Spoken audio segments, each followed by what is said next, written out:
প্রয়াত প্রধানমন্ত্রী জওহরলাল নেহেরুর জন্মদিন নানা অনুষ্ঠানের মধ্য দিয়ে পালিত হলো দিনহাটায়।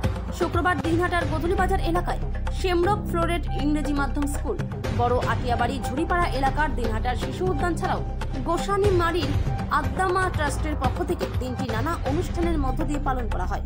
এদিন শেমরক স্কুলে শিশুদের নিয়ে অনুষ্ঠান এক আলাদা মাত্রা পায়। অনুষ্ঠানে শিশুদের পাশাপাশি অভিভাবকদের উপস্থিতিও ছিল চোখে পড়ার মতো। স্কুলের প্রিন্সিপাল পারমিতা সরকার এ বিষয়ে কি বলছেন শুনে নেব। চিলড্রেন্স ডে তো বাচ্চাদের নিয়েই তো school, because children are here, so the school is alive. তাই বাচ্চাদের সঙ্গে আমরা আনন্দমুখর একটা দিন কাটানোর জন্য fashion ramp show walk culture centric করেছি। আর তার সাথে প্যারেন্টরা সুস্থ না থাকলে, আইন সম্পর্কে সজাগ না থাকলে নিশ্চয়ই বাড়িতে পারিবারিক আর বিভিন্ন ধরনের সমস্যা হলে বাচ্চাদেরও অনেক সমস্যা হয়। এবং আমাদের আজকে সৌভাগ্য যে অ্যাডিশনাল ডিস্ট্রিক্ট জাজের ডিরেকশনে আমাদের স্কুলে একটা প্রোগ্রাম হয়েছে। সেখানে প্যারেন্টদের, বিশেষ করে মহিলাদের আইনের সংক্রান্ত সমস্ত বিষয়ে ধারণা দেওয়া হয়েছে।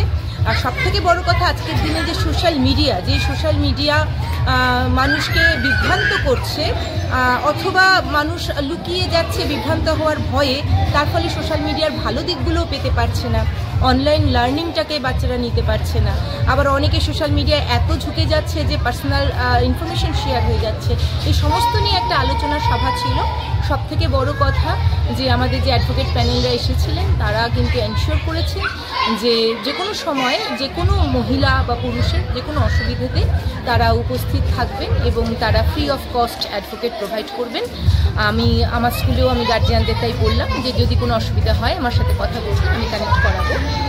ভালো লাগছে, আজকে এখনও বাচ্চারা এনজয় করছে এবং র্যাম্প শো ওয়াক চলছে, মাঝখানে ছোট্ট একটা আলোচনা সভা এবং বেশ গুরুত্বপূর্ণ আলোচনা সভা, সব মিলিয়ে happy children's day to all of you.